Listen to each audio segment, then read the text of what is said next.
Hello guys, এই যে চালের বস্তা নিয়ে এলাম খাগড়াছড়ি থেকে। এই 50 কেজি কিনে এনেছি কুরিয়ারের মাধ্যমে। এলিফেন্ট রোড থেকে কেবলমাত্র আমি রিসিভ করলাম। ওকে, তো এখানে হচ্ছে এই চালগুলো হচ্ছে এই যে এই চালগুলো হলো বিনা বারো চাল।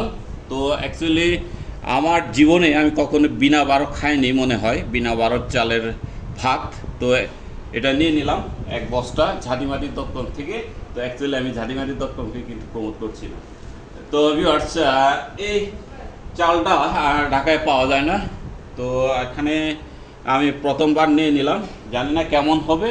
তো আজকে বিকালে রান্না করে খাবো আর কি, যে চালটা আসলে কীরকম। 50 কেজি চাল, টোটালি 83 টাকা পড়েছে প্রায় প্রতি কেজি। তো এখানে ঢাকা থেকে কিনলে তো 98 টাকা 100 টাকা কিনে খাওয়া লাগে। তো চিন্তা করলাম যে এটা আমি নিয়ে নিই, একটু দেখি, ট্রাই করে দেখি। ওকে, তো এই হলো আজকের চাল কেনা।